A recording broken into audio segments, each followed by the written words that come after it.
Hello dear students, कैसे हैं आप सब। मैं शोभराज आप सभी का स्वागत करता हूं आपके अपने यूट्यूब चैनल में जिसका नाम है स्काई ज्ञान।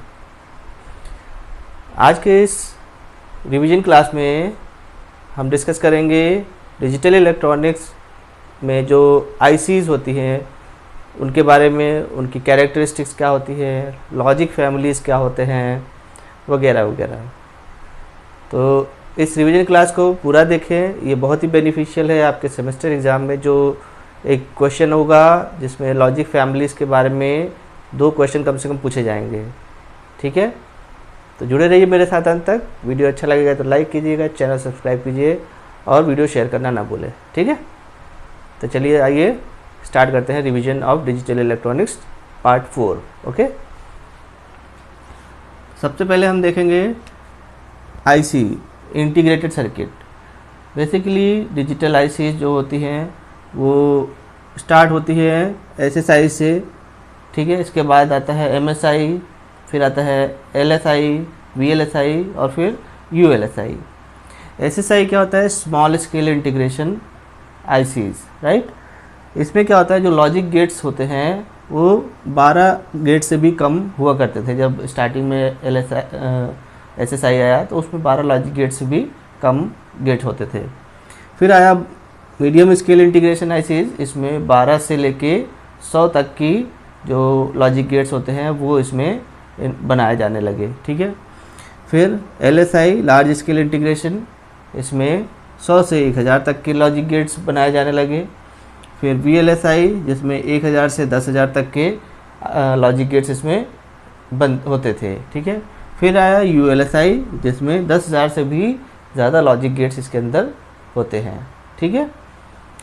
उसके बाद हम आते हैं लॉजिक फैमिली के ऊपर। लॉजिक फैमिली एक ऐसी फैमिली है जिसमें हम बहुत सारे आईसीज को यूज़ करके अलग अलग तरीके के गेट्स बना सकते हैं, ठीक है। जिसमें आता है RTL, DTL, TTL, ECL, IIL, PMOS, NMOS, CMOS. ये सब डिफरेंट लॉजिक फैमिलीज़ हैं जिनकी अपनी अपनी कुछ अच्छाइयाँ हैं और कुछ बुराइयाँ हैं, जिनकी वजह से अलग अलग टाइम पर इम्प्रूवमेंट होता गया, ठीक है। फिर अब अगर आते हैं डिजिटल आईसी की कैरेक्टरिस्टिक्स पे, तो कुछ ऐसी कैरेक्टरिस्टिक्स हैं जिनको हमें जानना बहुत ज़रूरी है, जैसे speed, propagation delay, fan in, fan out, noise margin, noise immunity and power supply voltage. Speed क्या होती है डिजिटल आईसीज की? बेसिकली जो आईसीज की जो क्लॉक फ्रीक्वेंसी होती है वही एक डिजिटल आईसी की मैक्सिमम स्पीड हो सकती है, right. Propagation delay, propagation delay का मतलब होता है कि जब आपने इनपुट अप्लाई किया और हमें जब आउटपुट मिला तो उन दोनों के बीच में जो डिले हो रहा है, जो टाइम लग रहा है, उसको हम बोलते हैं प्रोपेगेशन डिले, ठीक है। फ़ैन इन, फ़ैन इन क्या होता है कि अगर आपके पास कोई एक लॉजिक गेट है, कोई गेट है, आपने उसके इनपुट पे मल्टीपल सप्लाई लगा दी, मल्टीपल इनपुट सप्लाई कर दिए, ठीक है। अब वो नंबर ऑफ़ इनपुट सप्लाई करने के बाद आउटपुट दे पा रहा है कि नहीं दे पा रहा है प्रॉपर, जब तक वो आउटपुट दे रहा है, ठीक है, वो उसका फ़ैन इन हो गया। सपोज़ एक कोई गेट है, ठीक है, अब आपने इस पर 10 इनपुट अप्लाई कर दिए, अभी भी ये गेट प्रॉपर काम कर रहा है, लेकिन 11वां इनपुट लगाते ही इसका आउटपुट गड़बड़ा गया। इसका मतलब ये हुआ कि इसका जो फ़ैन इन हो गया वो हो गया 10, राइट।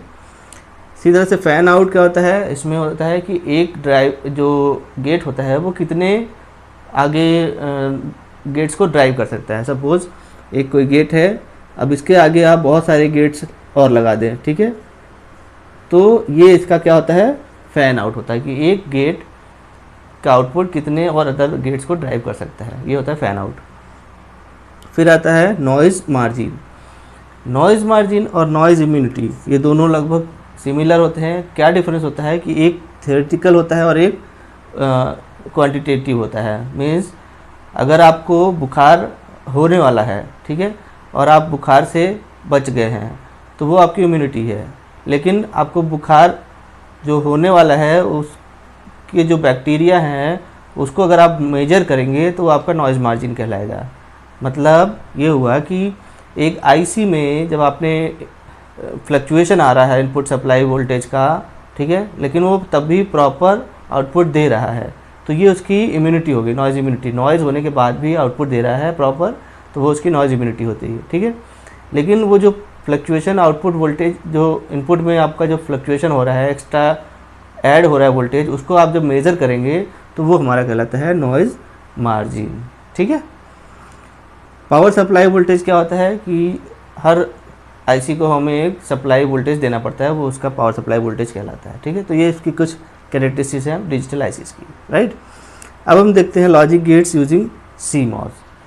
तो CMOS जानने से पहले हम ये देख लेते हैं कि NMOS और PMOS क्या होता है। ये इसके सिंबल है NMOS का, ये सिंबल है PMOS का, ठीक है। हमें ये ध्यान रखना है कि जब NMOS पे हम 1 इनपुट देते हैं तो वो ऑन हो जाता है और वो एक शॉर्ट सर्किट की तरह बिहेव करता है। इसी तरह से PMOS में जब हम 1 देते हैं तो वो ऑफ हो जाता है और वो ओपन सर्किट की तरह बिहेव करता है। ये चीज़ हमें ध्यान रखनी है, राइट।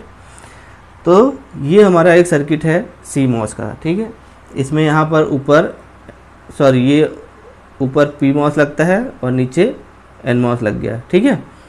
अब अगर हमने इसको यहाँ पर 0 अप्लाई किया, ठीक है, तो यहाँ पर 0 आया और यहाँ पर 0 आया, ठीक है। अब ये 0 पे क्या होगा, ये ऑन हो जाएगा, ठीक है।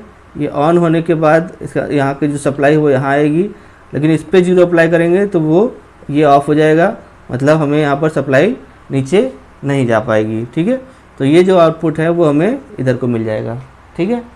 तो मतलब जो हमने सप्लाई ए को हमने 0 दिया तो हमें वाई पे हमें 1 मिल रहा है। इसी तरह से जब हम इसको 1 करेंगे, ठीक है, तो यहाँ पे 1 आएगा, यहाँ पे 1 आएगा, तो 1 देने पर ये हमारा ऑफ हो जाएगा, ठीक है। ऑफ होने का मतलब ये सब ओपन सर्किट हो गया, करंट यहाँ पर फ्लो नहीं करेगी और हमें आउटपुट पे कुछ भी नहीं मिलेगा, ठीक है। तब क्या हो रहा है, हमने यहाँ पर 1 दिया था लेकिन आउटपुट में हमें कुछ नहीं मिल रहा है, राइट। तो ये अब हम ये देख सकते हैं कि ये जो टेबल बन रही है ये किसकी है, नॉट गेट की टेबल है, ठीक है। तो यहाँ पर ये जो CMOS है ये हमारा नॉट गेट की तरह काम कर रहा है, इन्वर्टर की तरह काम कर रहा है, ठीक है। बेसिकली CMOS कॉम्बिनेशन होता है PMOS का और NMOS का, ठीक है। इसी तरह से अगर हम और गेट बनाना चाहें, एक ये एग्जांपल और है, इसमें आप देख सकते हैं 2 PMOS और 2 NMOS लगे हैं, ठीक है। अगर हमने यहाँ पर A और B को 0 0 अप्लाई किया, 0 0 0 0, ठीक है, तो ये दोनों हमारे क्या होंगे, ऑन हो जाएंगे, ठीक है। ये भी ऑन, ये भी ऑन, ये ऑफ और ये भी ऑफ। तो क्या हो गया, ये हमारा ओपन सर्किट हो गया, ये भी ओपन सर्किट हो गया, कोई करंट यहाँ फ्लो नहीं करेगी और ये करंट यहाँ से इधर को आ जाएगी। तो मतलब 0 0 देने पर यहाँ पर 1 आ जा रहा है, ठीक है। तो यहाँ पर एक भी अगर हमने 1 कर दिया तो क्या हो रहा है, यहाँ पर ये सर्किट ब्रेक हो जाएगा, ठीक है।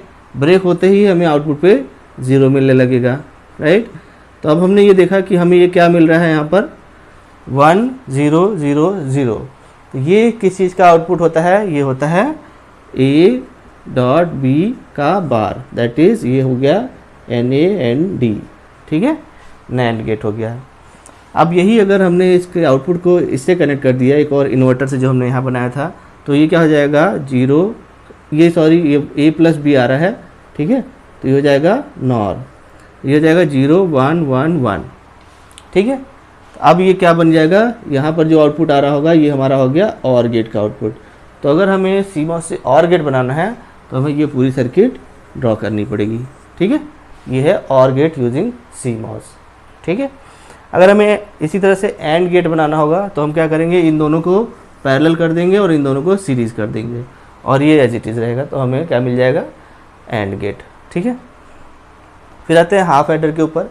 हाफ एडर में बेसिकली होता क्या है, 2 बिट्स को अगर हमें ऐड करना हो तो हम हाफ एडर यूज़ करते हैं, ठीक है। तो यहाँ पर 2 बिट्स हैं, 2 इनपुट है A और B और इसमें आउटपुट होते हैं 2 सम और कैरी, ठीक है। यहाँ पर जब 0 0 को सम करेंगे तो सम 0 आएगा, कैरी 0, 0 1 को ऐड करेंगे तो सम 1 आएगा, कैरी 0, 1 0 पे सम 1 और कैरी 0 और 1 1 पे क्या होगा, सम कितना आएगा 0 और कैरी आ जाएगा 1, ठीक है। तो अब इनसे हम सम और कैरी का एक्सप्रेशन निकाल लेंगे। सम का एक्सप्रेशन क्या आ जाएगा, ये दोनों 1 के सामने जो होंगे वेरिएबल वो हम देख लेंगे, ये हो गया A बार, ये B और ये A और B बार, ठीक है। तो ये हो जाएगा A bar B plus A B bar, तो इसको हम ए XOR बी भी लिख सकते हैं, ठीक है। और कैरी के सामने का जो होगा वो हो गया, ये हो गया ए और ये बी, तो ए डॉट बी। तो ये दोनों सम और कैरी के एक्सप्रेशन हो गए। अब इनको अगर हम लॉजिक डायग्राम बनाना चाहें तो ये हो गया ए और बी, इन दोनों को हमने XOR से पास कर दिया तो हमें सम मिल गया, और ए और बी को हमने एंड से पास कर दिया तो हमें कैरी का एक्सप्रेशन मिल गया। और ये इसका ब्लॉक डायग्राम है, ठीक है। तो ये एक बहुत क्विक रिवीजन था लॉजिक फैमिलीज़ और हाफ एडर के बारे में, ठीक है। आई होप आपको काफ़ी आइडिया हुआ होगा। अगर वीडियो समझ में आया हो, पॉइंट समझ में आया हो तो प्लीज़ कमेंट करके बताइए, और कोई डाउट हो तो भी कमेंट करके बताइए हमें, ठीक है। Thank you.